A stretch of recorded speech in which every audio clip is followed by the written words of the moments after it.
brush this with pure resin to get a good bond.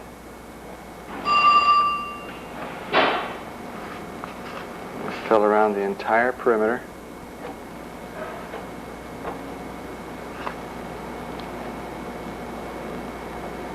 Try not to leave any voids.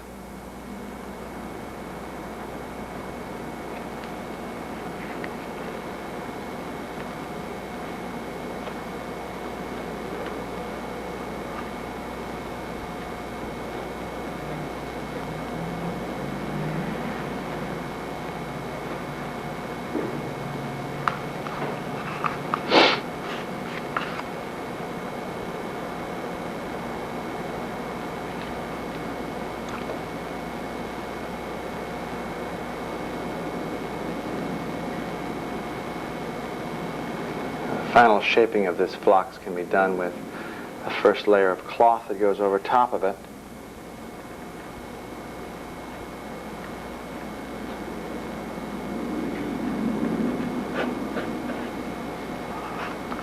I have a slight transition here to make.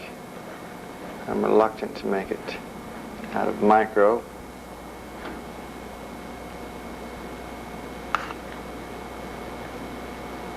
Although we are filling against foam.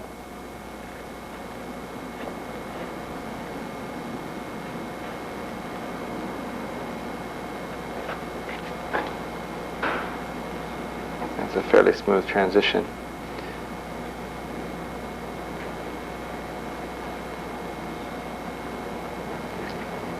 I have a transition up at the top that the cloth won't make, so we've sanded in that depression. We get a good bond. We fill it with phlox so we get a good transition. Don't get a void. We do the same thing at the bottom.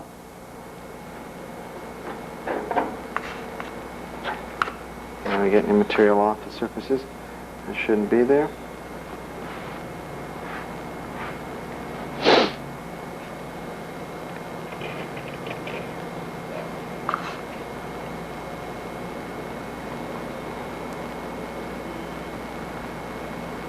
If you see anything that looks like a depression in the glass that the glass won't conform to, we fill it, or in the carbon I should say, fill it with a small amount of phlox.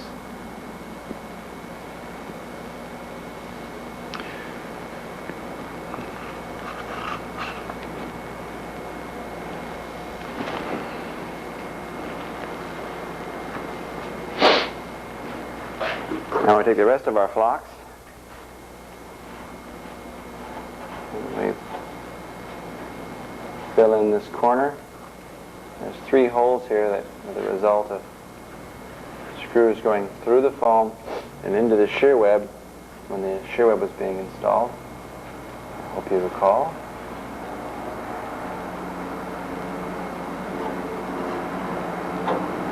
Just enough phlox to make the transition.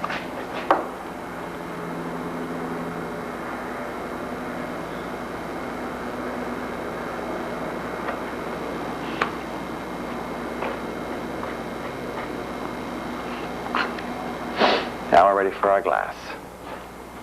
Now it might be interesting to note at this stage that I've been using the same cup, squeegee, brush for all of the processes that you've seen thus far on tape. The cup was a pre-used cup, was very smooth, clean on the inside, coated with a layer of epoxy. So it made it very easy to wipe out the micro and the phlox before mixing subsequent batches of resin. Well, this is going to be an especially difficult laminate to do on tape because I'm between the camera and the subject matter. Starting off right here. See where the epoxy's been painted? We're about 1 inch beyond the edge of where the wing was cut off from. And go just a taste beyond that corner. Make sure that we're fairly much centered with the cloth. End up with these Yoda ears sticking out here in the corner. And this is when you'll begin to appreciate the fact that we've slurried with a thick layer of micro. And make sure that you've got your material lapping your edges amply all the way around the corners. Now we start tacking it in place with our resin. We're going to be a little rich on this first layer, followed up by the following layers that are less and less rich, bringing resin up from below as we go. Let's get this area here. We're lapping about 3.5 to 4 inches from this corner inboard. We're not going to do that on all plies. We start off with the first one long.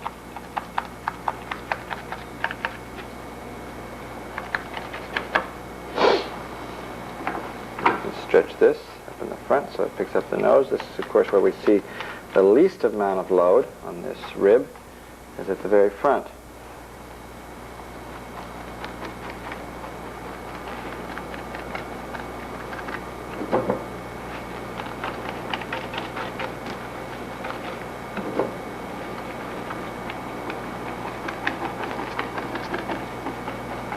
I'm going to have to snip these corners so they can make those bends. I'll do that for you on tape. As early on as you can, you trim off the excess materials up above because they are going to drive you crazy otherwise. Using the rib, the edge of the cutout as your guide. Lo and behold,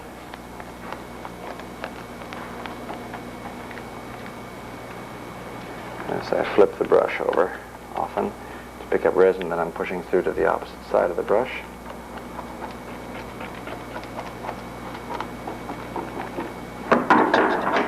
And using my carbon as a guide.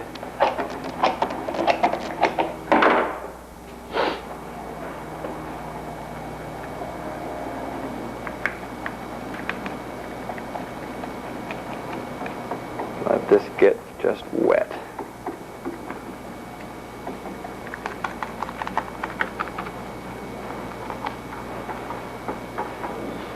See if I can work from the other side for you.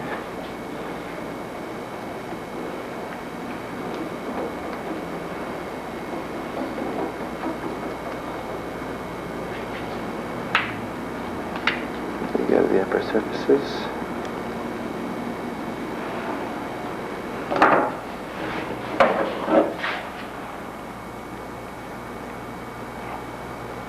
What we want to do is cut right in the middle of this corner.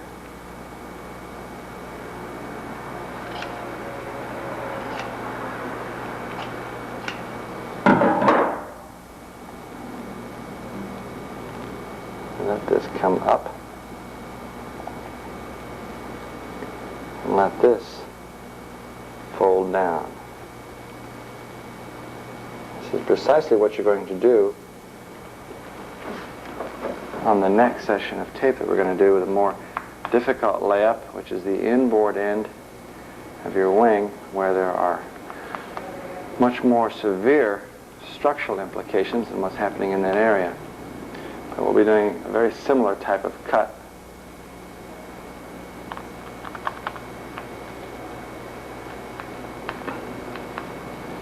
We have a substantial lap in that corner.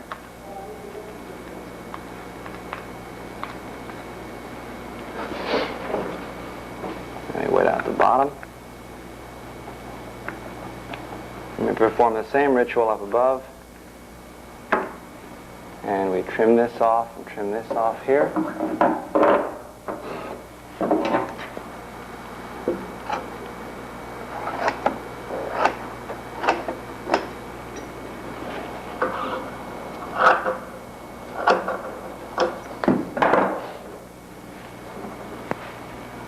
Wetting through 2 layers of cloth is not always the best means for doing so, but for wetting a layer.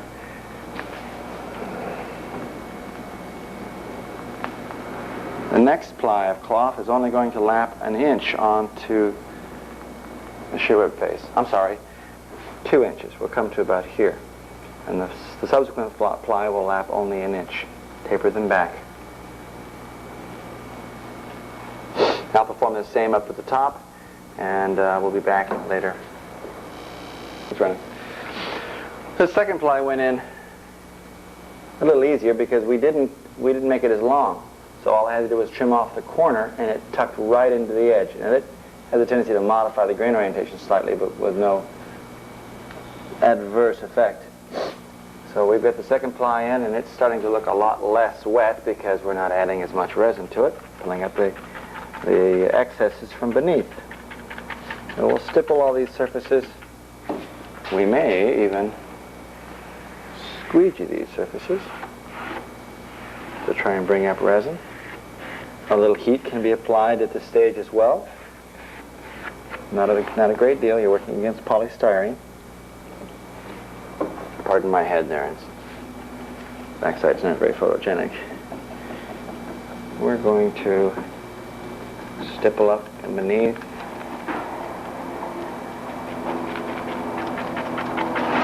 Now we have 2 full plies to the front. The next ply will start here and end about 2/3 of the way towards the leading edge.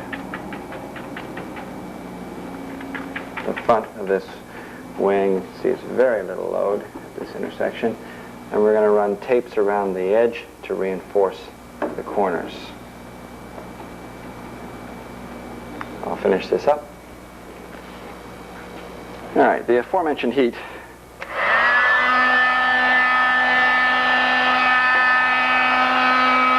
never stop moving, and if you do, move your heat gun out here.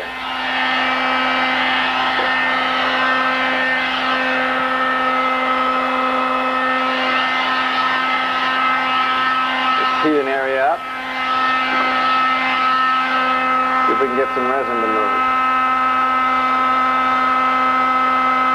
It looks as though we're going to end up a little lean on this. You can see this area here is a bit white.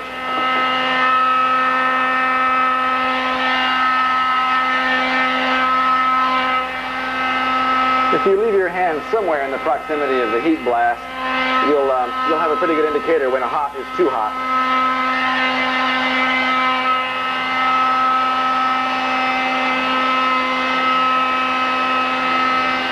This kind of layup is the more difficult to prevent from being overly wet out because it's so difficult to scrape off the extra resin. Just take your time with the resin application.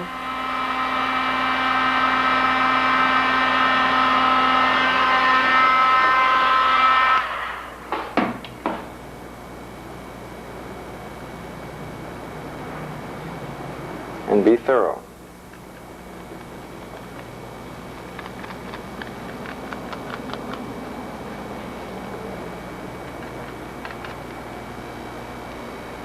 All right, back again. And we put our reinforcing tape in place. I've been asked a number of times about baggage pods, as well as other outside stores. And this is an excellent place to do such attachments. It's one of the reasons we've gone to a 2-inch wide lap in this corner.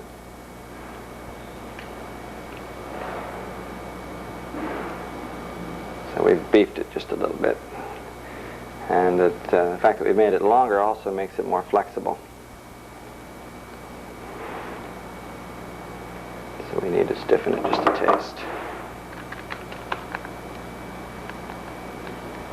And whenever I get the opportunities to stiffen a rib, helps stiffen a wing torsionally, I do so, and that's what I'm doing here in the corner by bringing my tape up 1 inch up onto the forward face of the shear web.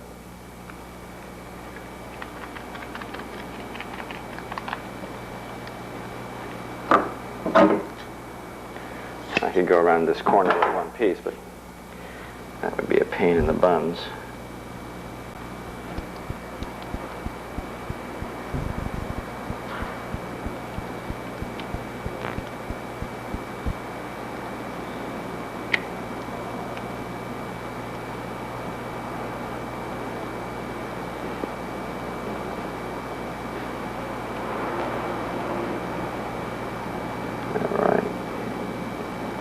Cameraman here would reposition the camera just so he can see into the corner here. See how I rounded that edge? The bit allows the glass to bunch right here where it makes the curve.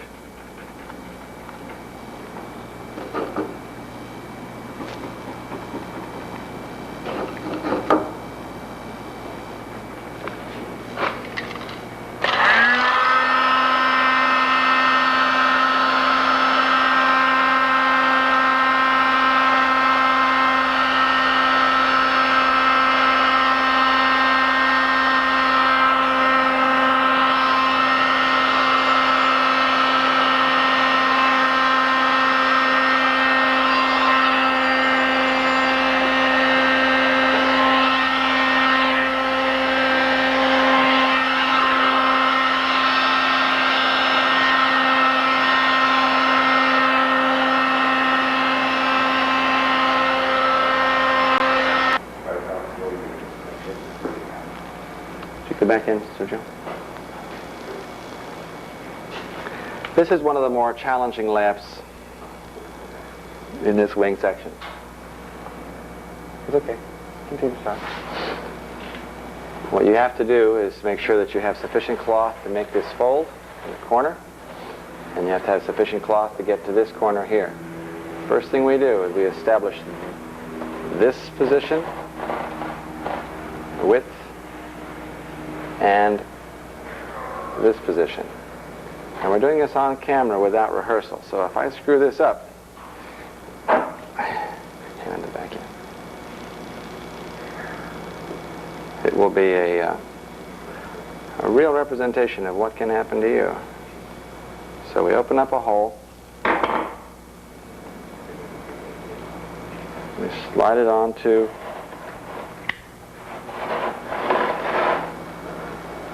the nyla flow and up into the corner. Once we have that corner established, we work back along that upper edge. You have to have your resin standing by, because you'll need to tack it down immediately on that vertical face back in this corner. Tuck this edge back in.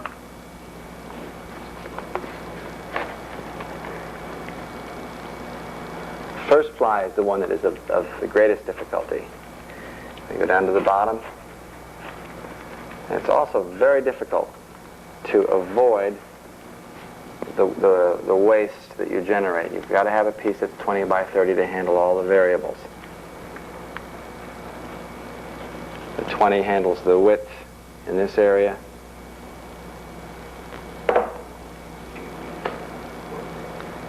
Now what we're going to do is we're going to go right to this corner.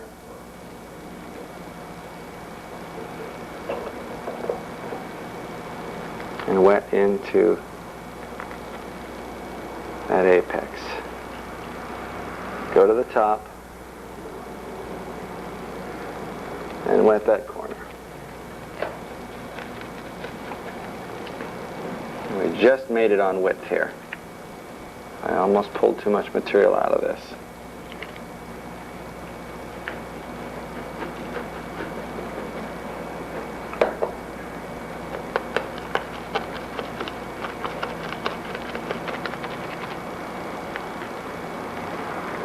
We'll get the upper section here tied in.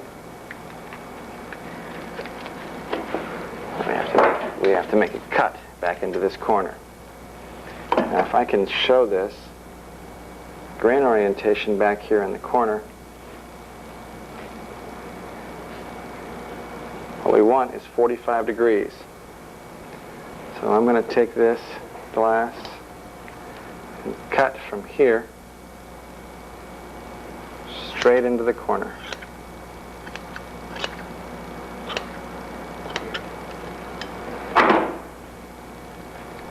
The first thing that will attach is the glass that is in the upper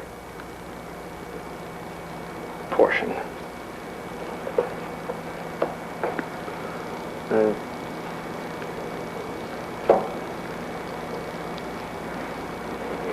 slurry is loosened, has dried a little bit. So we re-wet that edge so that it'll tack down. Go right into that corner. Make sure the glass goes right up.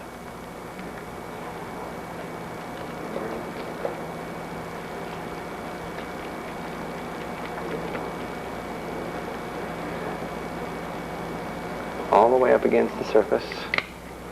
Tuck the glass in behind the Nylaflow tube.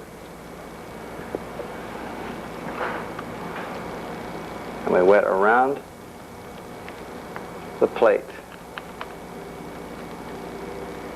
I would have preferred that this glass come all the way to the edge, but it's not critical that the first portion of that, what the cutoff section, if it doesn't make it, there's going to be a tremendous amount of redundancy here by the time we end up finishing the fold that this piece of glass represents.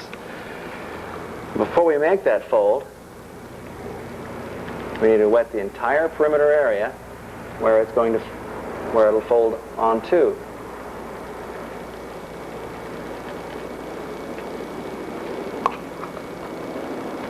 Get the perimeter here set up. Wet this area well. Make sure that all our flux transitions back here are correct.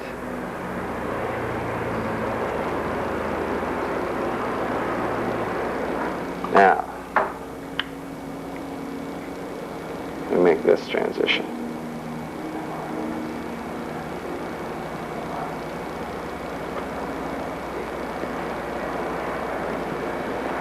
We don't have to have all this glass, so we're going to cut off about half of it.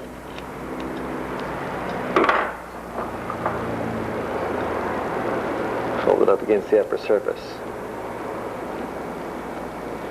Now we've got a full cover of the area.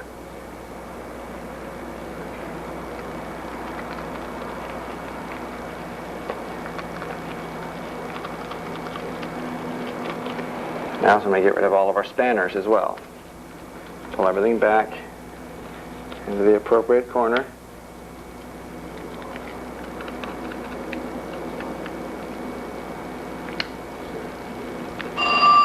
And notice how the flux is beginning to make nice transitions around the plate, all smoothed out. You can use your finger against the glass to get rid of lumps and bumps in that glass surface.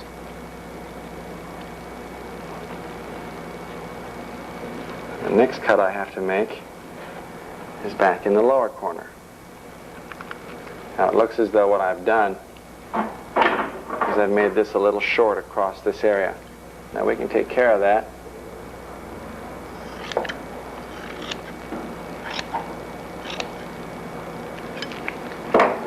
Pull this back.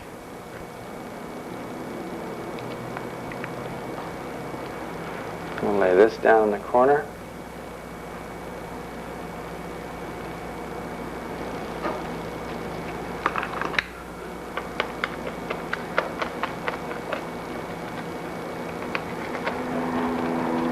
Make sure your glass gets back into these corners without spanning across the plates or across any intersection. We'll wet this underpiece complete before laying down the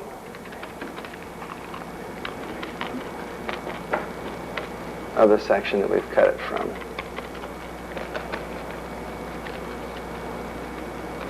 Come back to this upper section here in a moment. And as you can see, we've fallen slightly short here in this section. No big deal.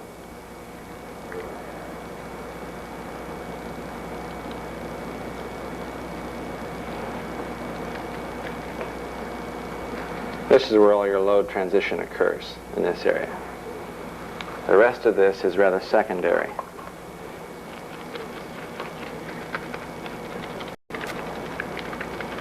We don't want this area to end up being thin, so we'll cut a small piece of glass from our scrap and lay it across this corner.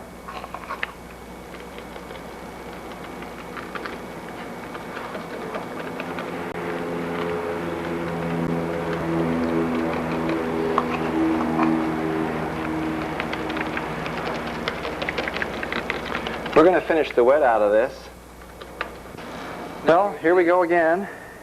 We're taping another section. Sergio, would you hold the back end up, please? He's going to hold it up close to the back end here, centered. I'm going to stretch it just a taste. I'm going to make sure I have all the cloth here I need, that we're centered. Okay, you need to make it narrower back there, but to give me more width here. Let it get. There we go. And don't pull. You need to let it get narrow. There you go.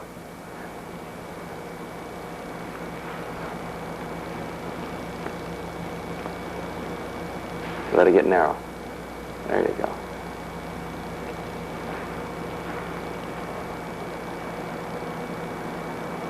Something you got to do by feel.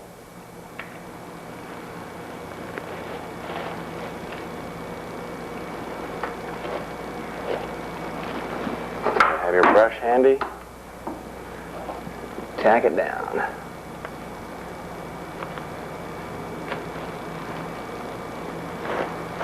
Pull some of your cloth in from beneath so it doesn't want to flop down. Tack the top up in place. And I hope we can demonstrate that this is going to be easier than the last one.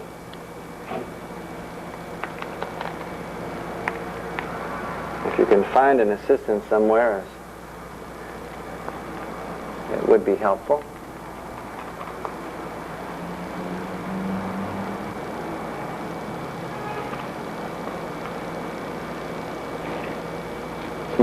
Looks like I've caused the same problem again here. Let's see if we can get some of this out of the corner and borrow it from someplace else.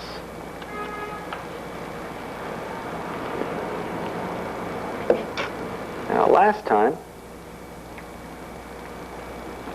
we did the upper flap first. This time we're going to do the lower flap first. Push it back into this corner,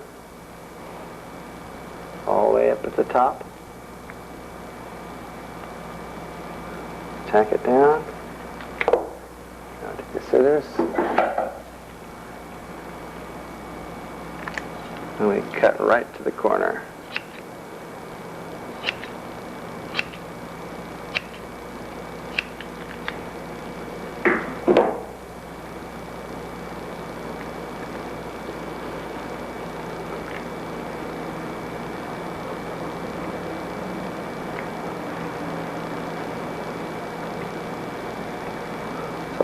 A lot of videotape on one section.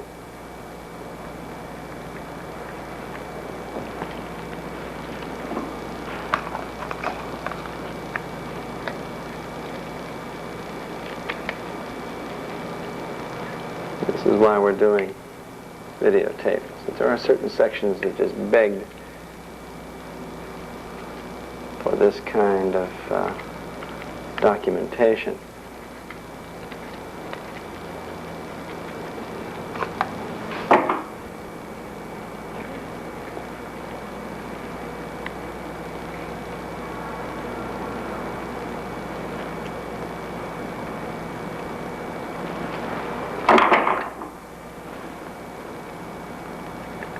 Up into the corner.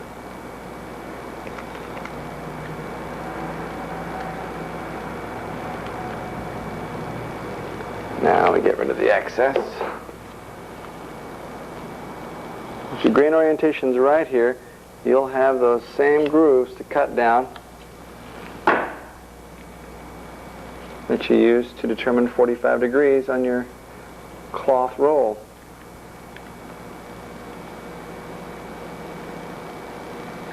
There are the lines.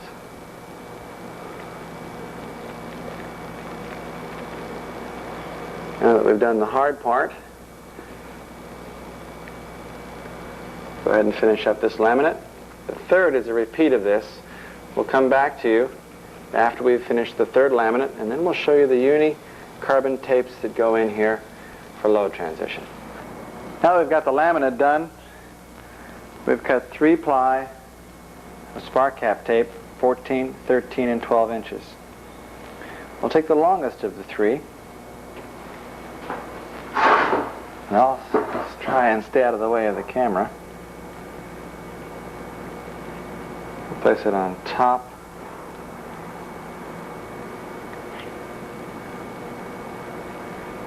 Like that. And we want to be about 1.5 inches or so, 2 inches below the bottom of the aluminum plate, which is right here. And we want the spark cap tape to essentially parallel this edge its entire length. Ignore that phone. We want this to parallel this edge. So we push that into the corner.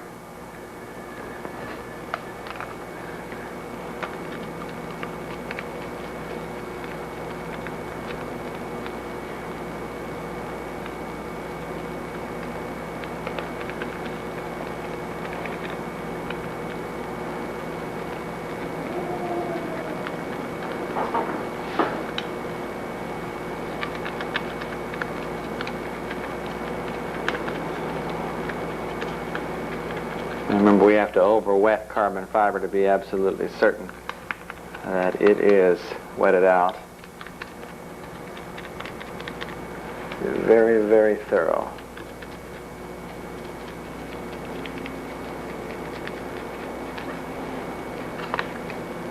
Make sure that's in the corner.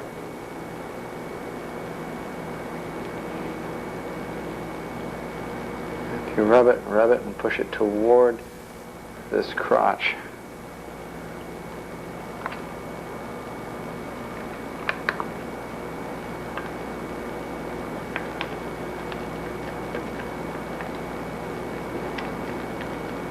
I hope you aren't wearing your best jeans while you're doing this. I'm actually wearing my firmest jeans at this point. They've suffered the most epoxy abuse.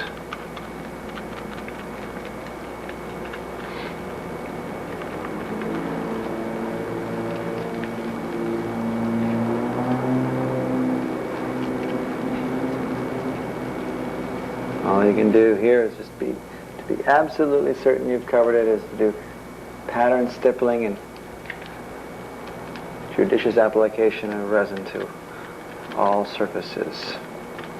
And I stress.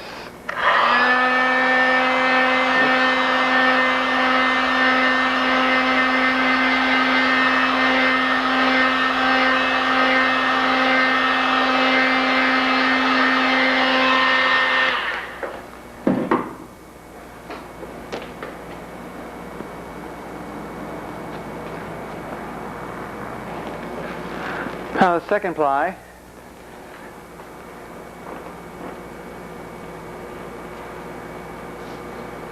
we do in a similar fashion. Slide it in here. And we make it just slightly shorter than the first.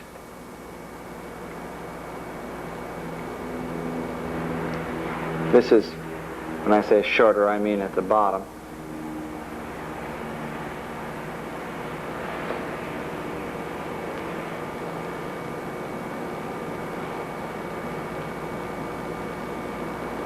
Bottom being here.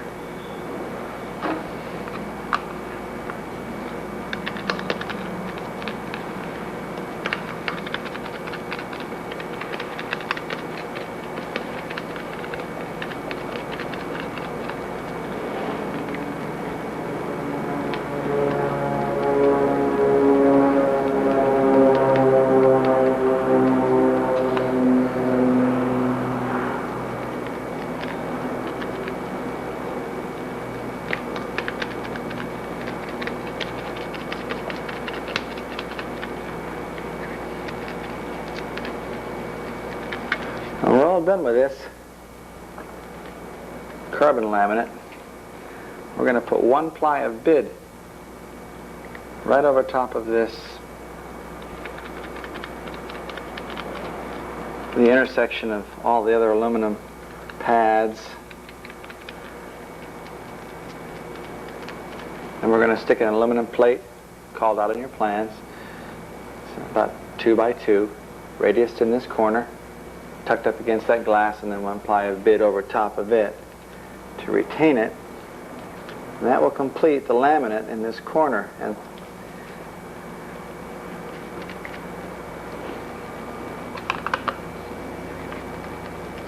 I'm going to place the third laminate on, and when it comes time for the plate. Okay, we've got all the carbon fiber in. I've trimmed off some of the bottoms so that our bracketry here for the belt cranks is not in the way. You check your reference material. It'll tell you what length these are supposed to be. I mentioned 14, 13, 12. It will be just a little different than that. I'm placing, because the unidirectional carbon fiber is so thick along the edges, I'm going to put a very, very, very small bit of flux along the bottoms of these tapes so the glass can make a transition without leaving bubbles around the perimeter. The glass is only an insulator between the carbon fiber and the aluminum that's about to be installed. I'm going to put a little flux in the corner to make sure that if there's any porosity filled there.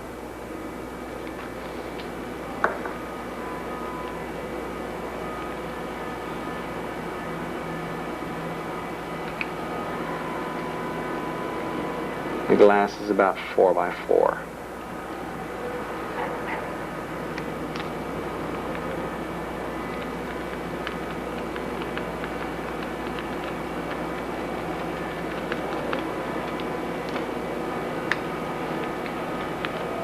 Those of you who are long easy builders, this is one added step to insulate the aluminum from the carbon. I'll wet this out, and I'll show you what the aluminum in the corner is going to look like. There's our aluminum block.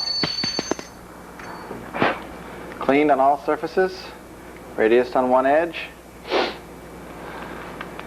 Bids in place, bids all wet out. Oops, didn't have to paint that side, did I? Oh well.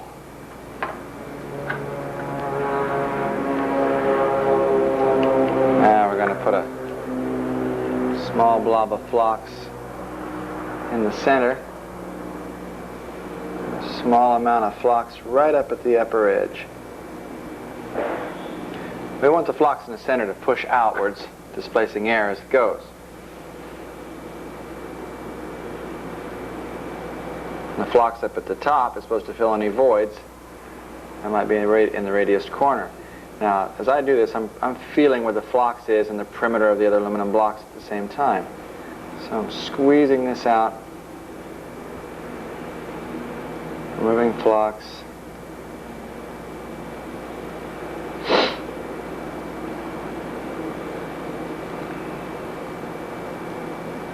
Giving it a good push.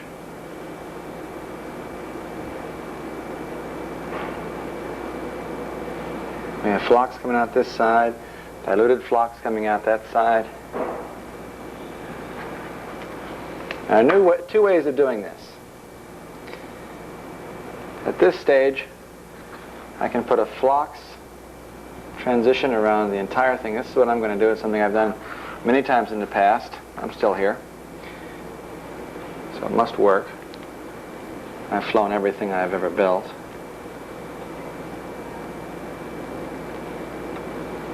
I wouldn't want to work with someone that wasn't willing to fly what they've built.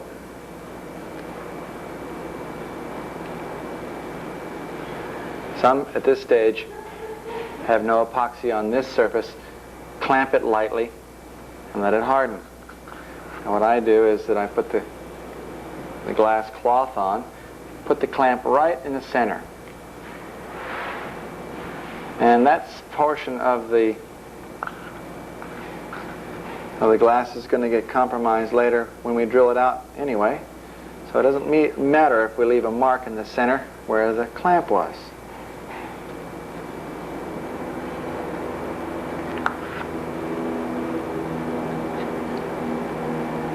Let's see if I get flux all the way around. Need a little at the bottom corner.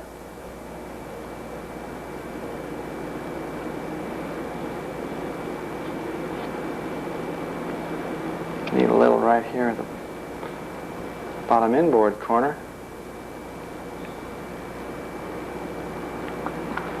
Now I cut about a 4 by 4 bid pad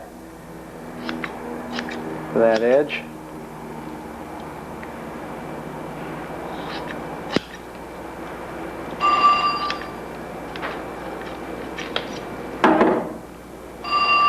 As you can tell, we are not on a sound stage. We are in a working. Now we got the glass in place.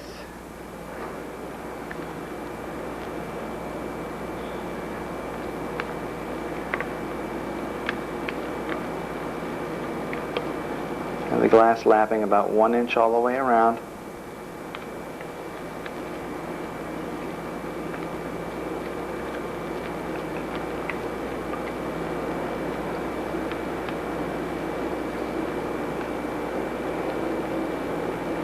I've got a little carbon fiber mixed in this, and it makes it look as though it's setting.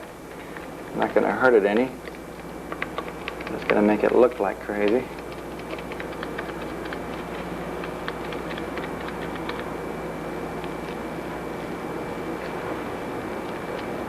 Somebody's using my heat gun right now, so I can't accelerate wetting this out like I would normally. Heat here would be very helpful. Wet out the last little bit of the corner.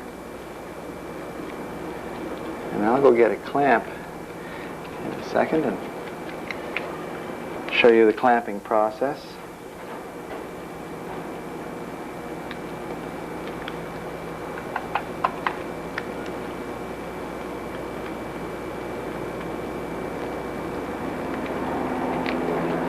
Sorry about getting in the way of the camera.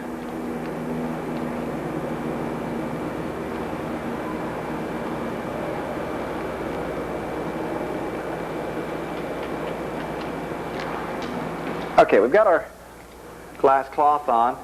Take a C-clamp. It wouldn't have to be this size. Actually, the lighter the clamp, the better. And we're going to bring it to right about the center of the aluminum plate and tighten. Oops, I'm a little high there. Let's come down just a taste. I want to be right in the middle of it, or approximately in the same place that I'd be if I were drilling this for the bolt. And we get a little squeezing at the edges, which actually improves the